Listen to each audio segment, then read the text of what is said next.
Students, let us recall the topics we have discovered under the topic of first chapter language of chemistry from 9th standard science. Chemistry is important because everything you do is chemistry. Even our body is made up of chemicals. Chemical reactions occur when you breathe, eat and sleep. In the description video, I have shown you a beautiful chemical reaction. Chemistry is a study of science that deals with constituents of matter like atoms and molecules. To understand chemistry, let me give you some basic introductions in language of chemistry.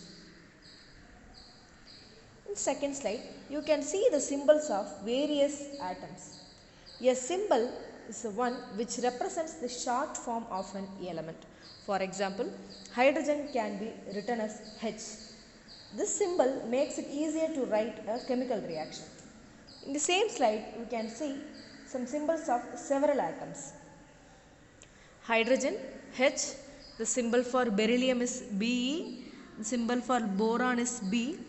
Usually, symbols are the first initial letter of the atoms. In the next slide, you can see the symbols of various atoms, in which atoms as well as the symbols both are given.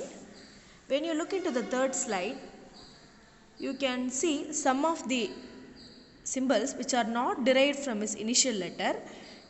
It is having some other symbols. They are derived from their Latin names. For example, the symbol of antimony is not A or An but Sb, which is the Latin name of antimony is stibium and it is symbolically represented as Sb. Symbol of copper is Cu, not C, because the Latin word for copper is cuprum. Likewise, Fe is the symbol of iron, not I, because the Latin name of iron is ferrum. The Latin name of mercury is hydrargyrum. The Latin name of potassium is kalium and the symbol is K, not P. P is the symbol of phosphorus. In the next slide, you can see a picture of a scientist. He is Mr. Sir Edwin Franklin, an English chemist, discovered the concept of valency, which causes the atoms combine together to make compounds. Valency is defined as the number of hydrogen atoms which combine directly or indirectly with one atom of an element so as to form a compound is called valency. In simple words, the number of electrons present in outermost shell of an atom is called its valence electrons.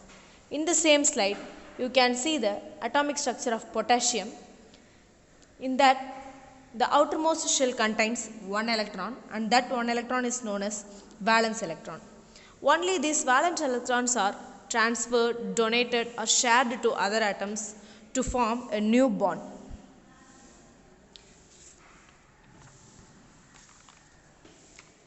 Let us move to an anomalous property exhibited by metals which is known as variable valency. Certain elements exhibit more than one valency. In such cases, they are said to exhibit variable valency. It is because the atom of the metal loses more electrons than are present in its outermost shell.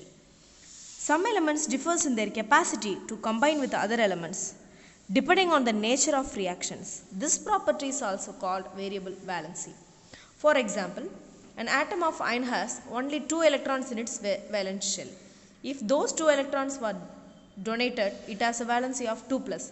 Somehow it manages to lose one more electron from its inner shell and hence the valency becomes 3+. So there is a defined nomenclature of various elements, those who are exhibiting variable valency. For example, copper is a metal which shows 2 different valencies, +1 and +2. If it shows +1 valency, the nomenclature used is cuprous. If it shows +2 valency, it is termed cupric. So, for all the atoms, if it shows lower valency, it must end with OUS as a suffix. If it shows higher valency, it must end with IC. For example, lead, which shows 4 plus valency should ends with IC plumbic. To write the formula of chemical compounds and to balance the chemical equations, the knowledge about radicals is very much needed. Radical is defined as a group of atoms having negative or positive charges on them. For example, in the same slide you can see the structure of ammonium, in which it has a positive charge on its head and it is a positive radical. And the next example, carbonate, in which it has -2 charge and it is a negative radical.